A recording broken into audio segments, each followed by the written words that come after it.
बिस्मिल्लाहिर्रहमानिर्रहीम। असल बात से मैं इकबाल इंजवा। नाज़रीन, पाकिस्तान में निज़ाम इंसाफ का जो हशर 75 सालों से हो रहा वो तो आपके सामने है, लेकिन ये जो 15 महीनों में जो इंसाफ की धज्जियाँ बिखेरी गई, जो सुप्रीम कोर्ट की हैसियत हाई कोर्ट की या सेशन कोर्ट की या फिर जो हमारे मुक़्तदर इदारे हैं, हल्के हैं, लोग हैं या वो लोग जो इस मुल्क के अंदर ताकत रखते हैं, उनकी सोच किस हद तक है, ये सब का सब इस तरह से खुलकर सामने आया जैसे किसी बम से किसी जगह के पड़खच्चे उड़ जाते हैं और वहाँ की जो असलियत होती है वो सारी की सारी सामने आ जाती है। हम बड़ी आसानी से ये कह सकते हैं कि पाकिस्तान के अंदर 15 महीनों में जो निज़ाम इंसाफ था, इसका जो ब्लास्ट हुआ और इसके अंदर से जो गंद निकली वो सब के सब आपके सामने है कि किस तरह से यहाँ इंसाफ बिकता है और किस तरह से निज़ाम को चलाया जाता है और कौन है जो इनके पीछे इन सब को हैंडल करता है। 15 महीनों में ये पता चला कि पाकिस्तान के अंदर ब्यूरोक्रेसी क्या कर रही है और दुश्मनी, नफ़रत और फस्तायत के रिकॉर्ड किस तरह से कायम हो रहे हैं। 15 महीनों में ये सारी चीज़ें सामने आई कि यहाँ पर किसी किस्म का जो जमहूरियत है, मेरिट है, उसको नहीं देखा जाता, बल्कि ये देखा गया कि यहाँ पर अपनी मनमानी है और अपनी मर्ज़ी से सब कुछ किया जा रहा है। जिसकी लाठी उसकी भैंस, जंगल का कानून है, किसी किस्म का कोई यहाँ पे उसूल, कायदा, आइन कुछ भी नहीं है। 15 महीनों में ये भी खुलकर सामने आया कि यहाँ पर हम कभी सुना करते थे कि वो फ़लाँ स्टूडेंट है, उसने बहुत अच्छी कारकर्दगी दिखाई और उसको गुमनाम कर दिया गया। फ़लाँ शख्स है, वो बहुत लायक है, लेकिन हुकूमत उसे पसे पुस डालने की कोशिश कर रही है, चाहे वो कोई इलाका हो, मोहल्ला हो, शहर हो, गांव हो, मुल्क हो। तो हम सोचते थे कि ये छोटे लेवल की बात है, शायद इस वजह से इसको किसी कबीले ने शायद एक्सेप्ट नहीं किया या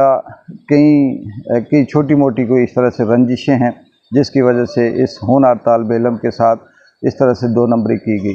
लेकिन हमने ये देखा कि हमारे मुल्क के अंदर ये इसमें कोई दो राय नहीं है। तारीख़ इंशाअल्लाह ये रकम करेगी और ये चीज़ बताएगी कि यहाँ पे हुआ क्या है। इमरान खान अगर चोर की बात करें तो पाकिस्तान में जो इस वक्त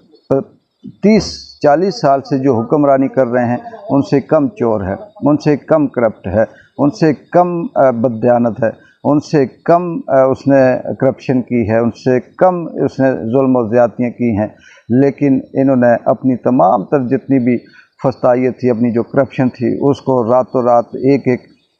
दिन में 15-15 बंदे बैठकर 25-25 करारदादें मंजूर करके उनको ख़त्म किया और अपने जो एहसास थे वो छुपाने के लिए, अपनी करप्शन छुपाने के लिए वो सब कुछ इन्होंने तहस नहस करके रख दिया और अपने आप को क्लीन किया। ये दुनिया के सामने क्लीन किया है, सिर्फ कानूनी तौर पे अपने आप को साफ़ किया। एक अदालत दूसरी भी है और उसके यहाँ भी वो सब कुछ होता है, वहाँ पर भी इंसाफ करने वाला बैठा हुआ है। इस 15 महीने में ये भी पता चला कि इमरान खान को के साथ क्यों ये सब कुछ किया जा रहा था और उसकी हुकूमत से ये लोग खाइफ क्यों थे। वो जो ताकतवर हल्के थे वो क्यों खाइफ थे, क्यों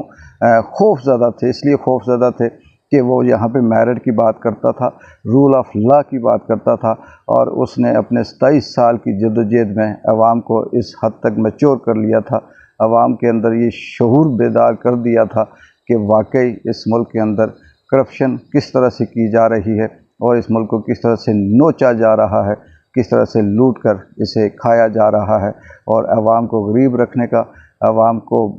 पसमानदा रखने का मकसद क्या है, ये शऊर अवाम के अंदर आ चुका था और ये इमरान खान की जद्दोजहद का नतीजा था।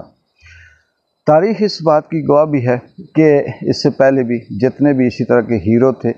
वो बंद हुए। किसी ने जहर का प्याला पिया, किसी को गोली मारी गई, किसी को फांसी दी गई, किसी के सज़ा दी गई। भुट्टो की बात करें, चे गुवेरा की बात करें, सुकरात की बात करें, हम अपने मकबूल भट्ट की बात करें जो आज़ादी की बात कर रहा था,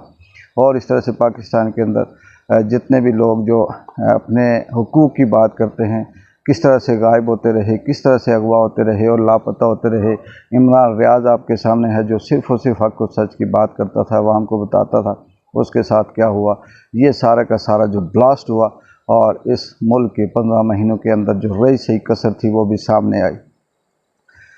ہر ملک کے ہر معاشرے میں ہر دور میں ایسے لوگ موجود ہوتے ہیں جو حق و سچ کے سامنے حق و سچ کی آواز بن کر ظالم کے سامنے کھڑے ہو جاتے ہیں۔ ازل سے لے کر آج تک اگر تاریخ اٹھا کر دیکھیں، جب سے لکھا گیا ہے اور ہر دور میں یہ چیز سامنے آئی ہے، چاہے وہ اسلام ہو، کفر ہو، نظام ہو، جو بھی ہو، اس کے اندر کچھ لوگ اسی طرح سے رہے ہیں جو حق و سچ کی آواز اٹھاتے رہے۔ کئی جگہوں پہ انہیں جیت ہوتی رہی اور کئی جگہوں پہ وہ دنیاوی طور پہ تو انہیں شکست ہوئی، لیکن بعد میں تاریخ میں وہ ہمیشہ زندہ رہے۔ اگر ہم اسی طرح سے کربلا کی بات کریں، اس کے اندر بھی یہی تاریخ رقم کی جا رہی تھی کہ حق اور سچ کے لوگ بہت کم تھے اور دوسری طرف اسی طرح سے فسطائیت قائم کرنے والے، یزیدی سوچ رکھنے والے بے شمار لوگ تھے۔ لیکن تاریخ زندہ ہے اور اس نے رقم کی ہے تاریخ کہ کون کیا کر رہا ہے اور کس کا کتنا کردار تھا اور آج کس کو کس نام سے پکارا جاتا ہے۔ اسی طرح سے ہم ماضی کے جتنے بھی ریکارڈ ہیں، ذوالفقار علی بھٹو کی بات کریں، ان کے کیا سیاسی اختلاف ہوں یا نہ ہوں، یا ان کا تعلق کس اسکول آف تھاٹ سے تھا، وہ الگ بات ہے۔ بہادر تھے، نہ ڈر تھے اور ملک کے اندر عوام کو انہوں نے بیدار کیا۔ پھر اس ملک کے مقتدر حلقے اور جو ہمارے آقا ہیں امریکہ، ان کو یہ بات پسند نہ آئی اور پھر بھٹو کو راستے سے ہٹانے کے لیے جو آج اسکرپٹ کے اوپر کریکٹر پلے کیا گیا، یہی والا کریکٹر اس وقت بھی پلے کیا گیا۔ لیکن تاریخ گواہ ہے کہ لوگ انصاف نہیں دے سکے، عدالتیں انصاف نہیں دے سکی، جج انصاف نہیں دے سکے، لیکن اللہ نے انصاف دیا۔ وہ جو جج تھا جس نے بھٹو کی پھانسی کا فیصلہ کیا تھا، اس کی لاش کو قبر میں مکھیوں نے دفنانے نہیں دیا اور شہد کی مکھیوں کا اس طرح سے گول آیا، انہوں نے حملہ کیا کہ وہاں سے جتنے بھی لوگ ان کے ساتھ گئے تھے وہ سارے کے سارے بھاگ گئے۔ تاریخ میں بے شک یہ چیز نہ لکھی ہو، لیکن عوام کو یہ پتہ ہے اور بہت سے لوگ آج بھی جو جوڈیشری مرڈر ہے اس میں سیاہ حروفوں سے اس جج کو بھی لکھا جا رہا ہے اور فیصلے کو بھی لکھا جا رہا ہے۔ عمران خان کو آج جس طرح سے گرفتار کیا گیا، جس طرح سے فیصلہ دیا گیا، ہمایوں دلاور جس طرح سے باعث تھے، ان کی ساری جو ہسٹری تھی وہ مجھے دہرانے کی ضرورت نہیں ہے، آپ سب کے سامنے آ چکی تھی۔ اس کے اوپر ہائی کورٹ تھا، اس کے اوپر سپریم کورٹ تھا، کس طرح سے کس نے قابو کیا، کن کے منہ ان کے منہ کس نے بند کیے ہوئے تھے، یہ سب آپ کو پتہ ہے۔ لیکن افسوس اس بات کا ہے کہ عمران خان کو اس لیے نہیں بند کیا گیا، اس لیے نہیں قید کیا گیا کہ توشہ خانہ سے تو میاں خاندان نے کب تک نہیں چھوڑے، میاں خاندان نے سوئیاں توشہ خانہ کی نہیں چھوڑی، میاں خاندان نے توشہ خانہ سے جو واش روم کے لوٹے تھے وہ تک گھر لے گئے، توشہ خانہ سے وہ چائے پینے کے کب تک گھر لے کے گئے، اور گاڑیاں تو یہ ان کے ریکارڈ میں ہیں۔ باقی جو انہوں نے کرپشن کی ہے 2% 10% 5% دے کر جو وہ لے کے گئے تحفے، وہ کسی کو نظر نہیں آئے۔ پیپلز پارٹی نے جس طرح سے توشہ خانوں کو لوٹا اور اس طرح سے جو باقی جماعتیں ہیں، باقی جو ادارے ہیں جن کو تحفے ملتے رہے، توشہ خانے کے اندر اس وقت ایک گفٹ بھی موجود نہیں ہے، وہ کون لے کے جاتا رہا؟ وہ سب کی آنکھیں بند تھی۔ ایک عمران خان کا توشہ خانہ جس نے گفٹ لیا، اس نے اس کا ٹیکس بھی بھرا، اس کا ریکارڈ بھی مینٹین کیا، اس کا ثبوت بھی دیا، لیکن بات وہی تھی کہ نہیں، ہم نے نہیں مانا کیونکہ باقی سب ٹھیک ہے، کھاتے ہوئے اس کی داڑھی ہلتی ہے، لہٰذا اس لیے میں نے اس کے ساتھ نہیں رہنا۔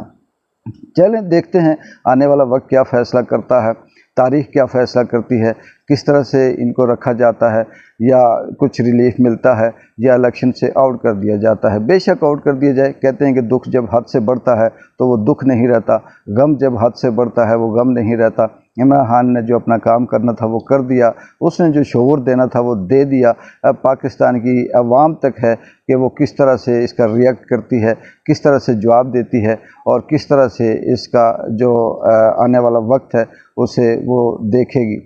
کیونکہ کوئی بھی طاقتور ظالم ہو، وڈیرا ہو یا ڈان ہو، وہ یہی دیکھتا ہے کہ پہلے کسی کے منہ پہ تھپڑ مارے گا अगर उसे वापस 4 थप्पड़ लगते हैं तो फिर वो अपना हाथ रोक देगा, अगर उसे वापस थप्पड़ नहीं लगता और फिर इसी तरह से मुंह अगला दूसरी साइड पे कर देता है तो उसे वो 2 थप्पड़ और मारता है। ये भी एक टेस्ट है, इसी तरह से माजी में भी किया जाता रहा। फिर इस तरह से मज़ीद कुछ स्क्रिप्ट प्ले किए गए और इसी तरह से बहुत सी चीज़ें सामने आती रही। देखते रहे कि कहीं से भी कोई इस तरह से रिएक्शन नहीं आता रहा और जिस तरह से होना चाहिए था, तो ये सारा कुछ यहाँ तक पहुँचा। अब इमरान खान चाहे नाअहल होता है, इलेक्शन लड़ता है, नहीं लड़ता, पार्टी टूटती है, नहीं टूटती, उसने तारीख़ के अंदर अपना नाम लिखवाना था, सुनहरी हरूफ में उसने लोगों के दिलों में घर करना था। सब कुछ जो सामने है कि कौन किस हद तक सच्चा है और कौन किस हद तक नहीं है। दिलावर जज जो तारीख़ में है, देखते हैं कि अब उसके साथ क्या अंजाम होगा, कुदरत क्या फ़ैसला करती है। बाकी ये जो फस्तायत के PDM का जत्था, ये जो यहाँ पे शोबाज एक्टर बैठे हुए हैं, दीगर जो इनके साथ सब एक्टर बैठे हुए हैं, ये इनके साथ कुदरत क्या करती है अब इंसान के बस में नहीं है। इंसान सिर्फ बात कर सकता है, सोच सकता है, अफसोस कर सकता है, और जब बेबसी हद से बढ़ जाए तो उसके बाद सिर्फ सिवाय एक रास्ता अल्लाह का रहता है और अल्लाह से उम्मीद होती है। बाकी इस माशरे में अगर इस हद तक फस्तायत है, इस हद तक नाइंसाफ़ी है, इस हद तक जुल्म है, तो हम ना किसी से दुआ कर सकते हैं, ना किसी को शिकवा कर सकते हैं। बस यही कह सकते हैं कि देखते हैं कुदरत इसका क्या अंजाम करती है। इकबाल जिंजो को इजाज़त दें। अल्लाह हाफ़िज़।